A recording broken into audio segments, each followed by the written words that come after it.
So it is my pleasure as the Director of Fair Housing Engagement here at CHAPA to present the next awardee.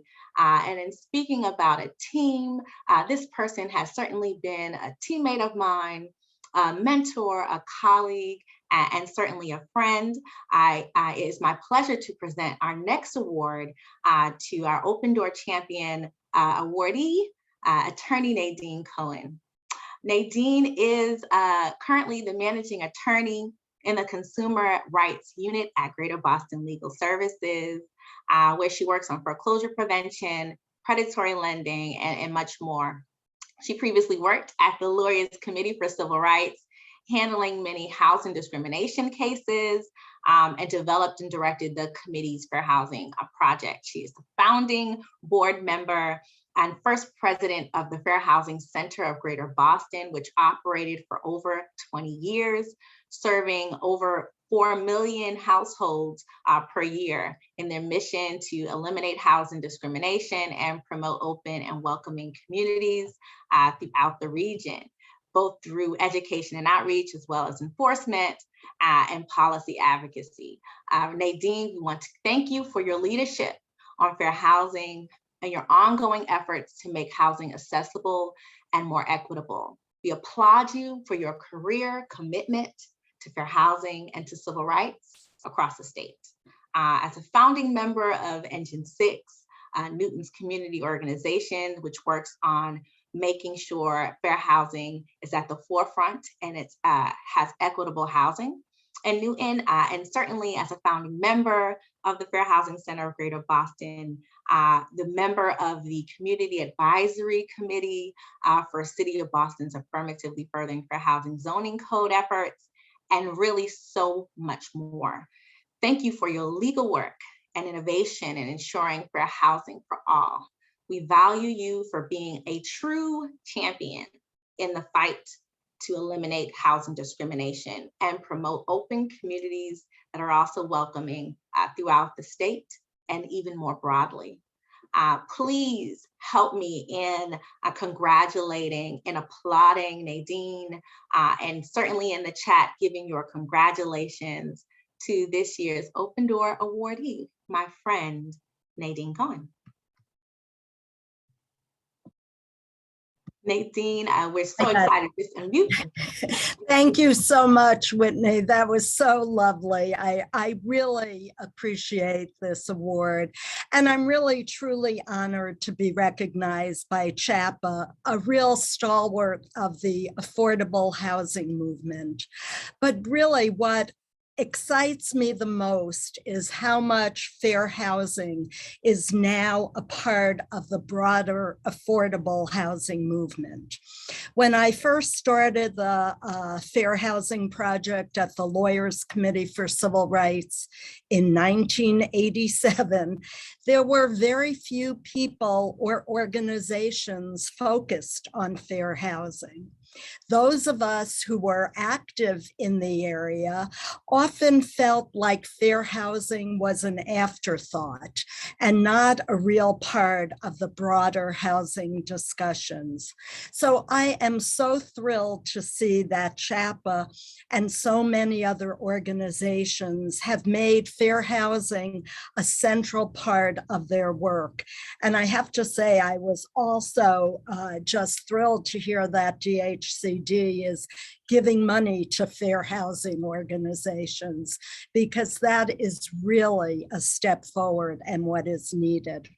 So we all know, as Rachel said, that where you live determines so many aspects and outcomes of our lives, that the longstanding history of redlining and exclusion and deliberate discrimination, both by our government and private institutions, particularly financial institutions, has created segregated living patterns and stark inequalities in wealth and income based on race and national origin.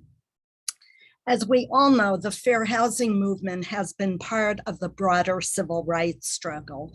From the time Dr. King participated in the Chicago Freedom Movement for open housing in the 1960s.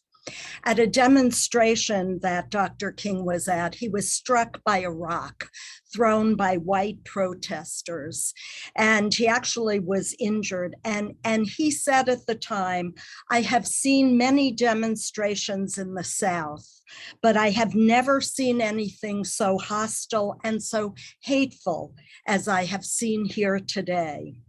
While I, and I'm sure all of you, would like to think we have come a long way from those days of outright violence, the fair housing struggle continues right here in Massachusetts. I was dismayed to read in this Sunday's Globe that a town official opposed to housing in an MBTA community said, "Community character will be severely compromised and likely degraded by poorly designed, cheaply built projects that are incongruous with the community." And that is not even in response to affordable housing that might create more racial diversity, but just to multifamily housing. So it is clear that right here in Massachusetts, the fight for what is right and what is just continues. But I think there are many promising signs.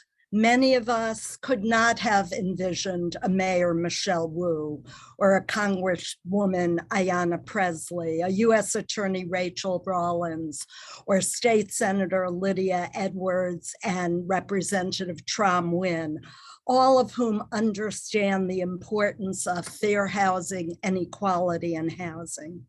We will be discussing later the real progress that has been made in the city of Boston, incorporating affirmatively furthering fair housing in all city agencies and in the city's zoning code, and having the city adopt a comprehensive fair housing executive order. And all of this was in conjunction with the Affirmatively Furthering Community Advisory Committee that has been working actually since 2016 to ensure that the city of Boston affirmatively furthers fair housing.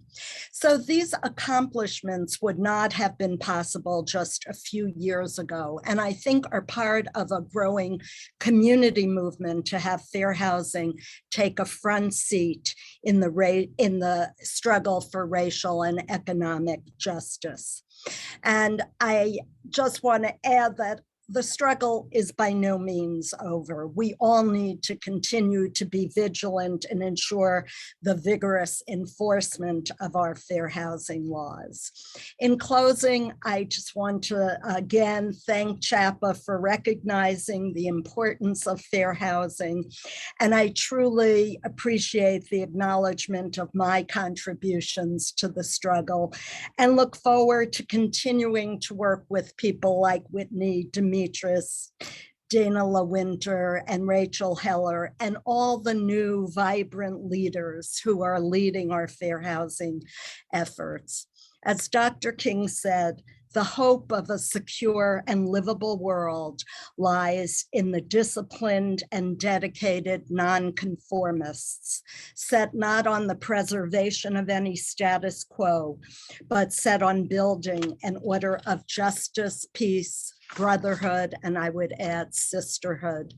Let us all be disciplined nonconformists and keep working to keep fair housing in the forefront of the struggle for racial and economic justice. Thank you all so much, and I look forward to hearing from everyone else.